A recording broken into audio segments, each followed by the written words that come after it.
Students, জ্ঞানজ্যোতি coaching সেন্টারের পক্ষ থেকে তোমাদের আরেকবার স্বাগত জানাই। আমি রাজীব স্যার এবং আজকে আমরা আলোচনা করব এসকেবিইউ ইউনিভার্সিটির আন্ডারে তোমরা যারা পলিটিক্যাল সায়েন্স নিয়ে 5th সেমিস্টারের জন্য পড়াশোনা করছো তাদের মেজর পেপার 12-এর যে টপিকটা আজকে আমরা নিয়ে এসেছি সেটা হলো ভারতীয় সংসদের বাজেট প্রণয়ন এবং পাস। ঠিক আছে, তো বাজেট প্রণয়ন করা এবং বাজেট পাস করার কী কী পদ্ধতিগুলো রয়েছে এই সম্পর্কে আমরা আজকে আলোচনা করব, যেটা থাকবে তোমাদের এসকেবিইউ 5th সেমিস্টারের মেজর পেপার 12-এর একটি গুরুত্বপূর্ণ বিষয়। আচ্ছা, তো ভিডিওটি শুরু করার আগে তোমরা যারা আমাদের চ্যানেলে প্রথম এসেছো বা এখনও আমাদের চ্যানেলটিকে সাবস্ক্রাইব করোনি তারা অবশ্যই চ্যানেলটিকে সাবস্ক্রাইব করো এবং পাশে থাকা বেল আইকনটিকে ক্লিক করে দিও, যাতে আমাদের পরবর্তী ভিডিওর নোটিফিকেশন তোমরা খুব সহজেই পেয়ে যেতে পারো। এছাড়া তোমরা যারা অনলাইনে আমাদের সাথে যুক্ত হতে চাও এবং আমাদের থেকে কোর্স পারচেস করতে চাও তারা অবশ্যই স্ক্রিনে যে দুটো নাম্বার দেখতে পাচ্ছ এই দুটো নাম্বারে আমাদের সাথে সরাসরি যোগাযোগ করে নিতে পারবে। অনলাইনে যেই সমস্ত সুযোগ সুবিধাগুলো আমরা তোমাদের জন্য রেখেছি, তোমরা আমাদের এখানে পেয়ে যাবে সমস্ত সাবজেক্টের নোটস আর সেগুলো পেয়ে যাবে হচ্ছে পুরোপুরি পিডিএফ ফর্মও পেয়ে যাবে। এছাড়া থাকবে তোমাদের ডাউট ক্লিয়ারিং সেশনস। তো এই ডাউট ক্লিয়ারিং সেশনটা শুধুমাত্র পলিটিক্যাল সায়েন্সের জন্যই নয়, বাকি অন্য কোনো সাবজেক্টেও যদি তোমাদের কোনো ধরনের ডাউট থাকে তাহলে তোমরা এইখানেও তোমরা কমেন্ট করে জানাতে পারো বা আমাদের অফিসিয়াল নাম্বারে কন্ট্যাক্ট করতে পারবে। ঠিক আছে, এছাড়া তোমরা এখানে পেয়ে যাবে রেকর্ডেড ক্লাসেস, সাজেশনস। আচ্ছা, সাজেশনসটা তোমাদের দেওয়া হয় প্রত্যেক যে তোমাদের সেমিস্টারগুলো হয় এবং সেমিস্টার আগে আগে আমাদের এখান থেকে সাজেশন প্রোভাইড করে দেওয়া হবে এবং সেই সাজেশনসটা অবশ্যই তোমাদেরকে ফলো করতে হবে, যে এখান থেকে ম্যাক্সিমাম প্রায় 100% কোশ্চেন্স কিন্তু তোমরা এখান থেকে কমন পেয়ে যাবে। ঠিক আছে, এছাড়া আমাদের এখান থেকে মক টেস্ট এবং লাইভ ক্লাসের যে সুবিধাগুলো রয়েছে, তো এই সমস্ত সুবিধাগুলো তোমরা উপভোগ করতে পারো। ঠিক আছে, তো তার জন্য যে আমাদের যে অফিসিয়াল নাম্বার রয়েছে সেই অফিসিয়াল নাম্বারে তোমরা যোগাযোগ করে নিতে পারো। ঠিক আছে, আচ্ছা, তো চলো এবারে তোমাদের যে মেন টপিকটা রয়েছে আজকের, তো সেটা হলো সংসদে যে বাজেট প্রণয়ন করা এবং বাজেট পাশের কী কী পদ্ধতিগুলো রয়েছে সেটা দেখে নেব। তো প্রথমে গেল বাজেট উত্থাপন। ঠিক আছে, তো বাজেট উত্থাপন বা প্রেজেন্টেশন আমরা এখানে দেখে নেব যে প্রতি বছর প্রথম যে জানুয়ারি, ঠিক আছে, প্রথম জানুয়ারি লোকসভায় কেন্দ্রীয় অর্থমন্ত্রী অর্থ বিল এবং বরাদ্দ বিলের আকারে বাজেট পেশ করেন। ঠিক আছে, অর্থ বিল এবং বরাদ্দ বিল দুটো আলাদা আলাদা বিল তৈরি করে হচ্ছে যে অর্থমন্ত্রী রয়েছে তিনি হচ্ছে বাজেট পেশ করেন এবং বাজেট বক্তৃতা দেন। ঠিক আছে, এটা হচ্ছে প্রত্যেক বছর যে 1 ফেব্রুয়ারিতে এটা হয়ে থাকে। এখানে কি হয়, রাজ্যসভার ভূমিকা, তো এখানে বাজেট পেশে রাজ্যসভার কি ভূমিকা থাকে দেখে নাও, যে রাজ্যসভায় বাজেটটি পাঠানো হলেও সেটির উপর ভোট দেওয়ার বা তা প্রত্যাখ্যান করার কোনো সাংবিধানিক ক্ষমতা কিন্তু রাজ্যসভার নেই। ঠিক আছে, তো বিলটি পাঠানো হয় রাজ্যসভাতে, কিন্তু এখানে সাংবিধানিকভাবে সেই বিলের উপরে ভোট দেওয়া বা সেই বিলটিকে প্রত্যাখ্যান করার কিন্তু কোনো অধিকার রাজ্যসভার কাছে নেই। ঠিক আছে, নেক্সট হলো সাধারণ আলোচনা বা ডিসকাশন। তো বাজেট পেশের কয়েকদিন পর উভয় কক্ষে বাজেটের প্রস্তাবের সামগ্রিক তাত্ত্বিক নীতি এবং বরাদ্দের উপর সাধারণ আলোচনা শুরু হয়। ঠিক আছে, তো রাজ্যসভায় যে বিলটি যখন উপস্থাপন করা হয়, তো উপস্থাপনের কয়েকদিন পরেই সেই বিলটিকে নিয়ে পুরো আলোচনা শুরু হয়। ঠিক আছে, আচ্ছা, নেক্সট হলো ভোটহীন পর্যায়ে। ভোটহীন পর্যায়ে বলতে বোঝানো হয়েছে যে এই ধাপে কোনো প্রকার প্রস্তাবিত করের বিষয়ে কোনো ধরনের ভোট গ্রহণ হয় না। তো ঠিক আছে, তো এখানে যে বাজেট পেশ করা হয়, তো এই বাজেটে শুধুমাত্র আলোচনাই করা হয়, এখানে কোনো ধরনের ভোট গ্রহণ বা বিলটিকে প্রত্যাখ্যান করার কোনো ধরনের প্রক্রিয়া এখানে হয় না।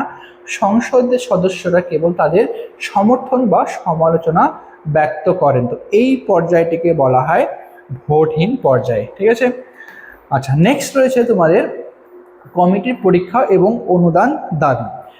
তো বিভাগীয় কমিটির পরীক্ষা, যেই বাজেটটা পেশ করা হয় সেই বাজেটটা আগে পরীক্ষা নিরীক্ষা করা হয় ভালো করে আলোচনার মাধ্যমে এবং তারপরে সেটাকে কমিটির মাধ্যমে সেটার পরীক্ষা করা হয়। ঠিক আছে, কি হয়, সাধারণ আলোচনার পর সংসদ সাময়িক স্থগিত হয়। ঠিক আছে, প্রথমে বিলটাকে নিয়ে আলোচনা হয়ে গেলে এবার আলোচনা করার পরে সংসদ কিছু সময় পর্যন্ত স্থগিত থাকে। এই সময় সংসদের স্থায়ী বিভাগীয় কমিটিগুলি বিভিন্ন মন্ত্রকের অনুদান দাবি পুঙ্খানুপুঙ্খভাবে পরীক্ষা করে। যেই বাজেটটা পেশ করা হয় সমস্ত দাবিগুলোকে ওরা ভালো করে পরীক্ষা নিরীক্ষা করে। ঠিক আছে, লক্ষ্য প্রতিটি দপ্তরের প্রস্তাবিত ব্যয় খতিয়ে দেখে কমিটির মতামত এবং রিপোর্ট সংসদে পেশ করা।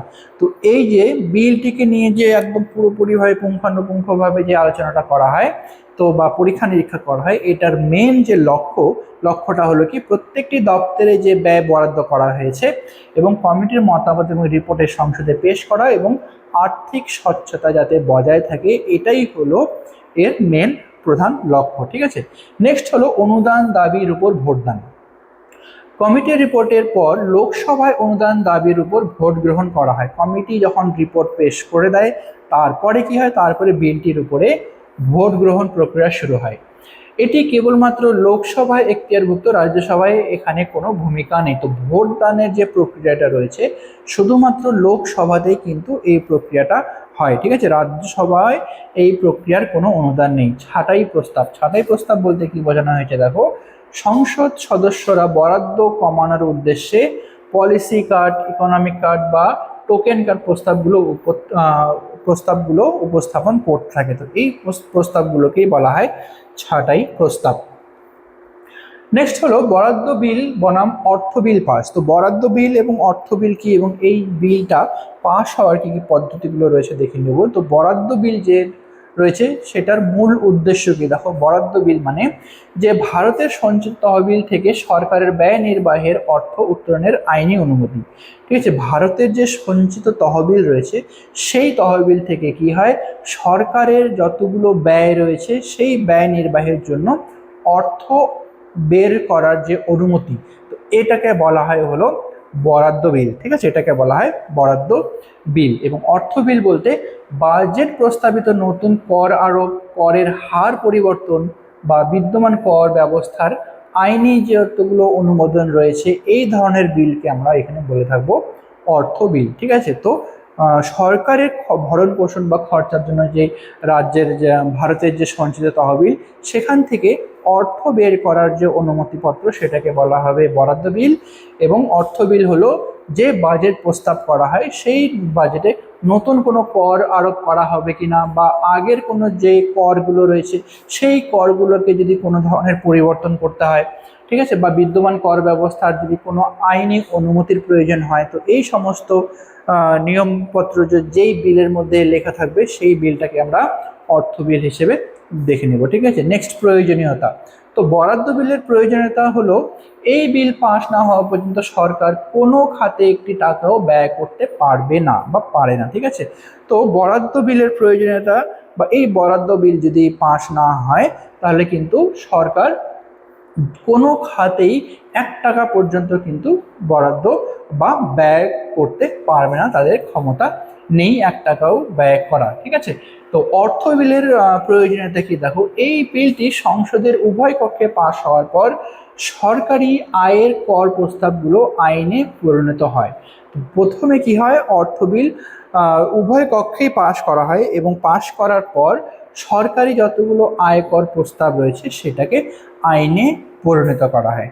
নেক্সট হলো চূড়ান্ত পর্যায়। বরাদ্দ বিলের চূড়ান্ত পর্যায়ে হলো উভয় কক্ষ দ্বারা পাশ হওয়ার পর রাষ্ট্রপতির সম্মতি পেলে সরকার ব্যয় করার ছাড়পত্র পায়। ঠিক আছে, উভয় কক্ষ দ্বারা যখন বিলটি পাশ হয়ে যায় তারপরে রাষ্ট্রপতি সেই বিলে সম্মতি দেয়। ঠিক আছে, এবং রাষ্ট্রপতির সম্মতি দেওয়ার পরেই কিন্তু সরকার সেইখান থেকে রাজ্যের দেশের যে সঞ্চিত তহবিল আছে সেখান থেকে